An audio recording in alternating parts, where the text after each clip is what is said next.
Guyane. Je suis venu la première fois, c'était il y a 3 ans pour le Salon du Livre. Et ça a été une espèce de choc. Je sais pas, je me sens bien ici. Ça fait plus de 30 ans que je vais 2 ou 3 fois par an au Brésil.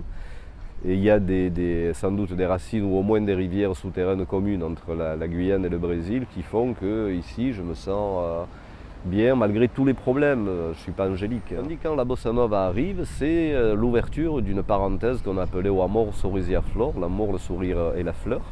C'est-à-dire que le Brésil accède à la démocratie avec Juscelino Kubitschek. Le Brésil décide de créer une nouvelle capitale qui va s'appeler Brasilia, à 500 km à l'intérieur des terres. Le Brésil gagne même, on est en plein dedans, la première Coupe du Monde avec un génie, Edson Arantes do Nascimento, mieux connu sous le nom de Pelé.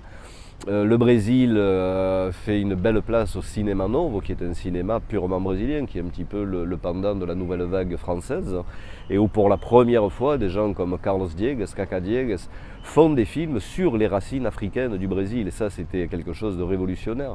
Et donc la bossa nova, quand elle arrive, elle ne fait que reprendre ce mouvement merveilleux, et ce sont les Américains du Nord qui viennent au Brésil, qui viennent à Copacabana, qui viennent à Ipanema, pour savoir comment on fait pour jouer cette musique qui pour moi est la plus compliquée à jouer au monde. Est-ce que le Brésil a la capacité de créer un nouveau mouvement? Je ne pense pas.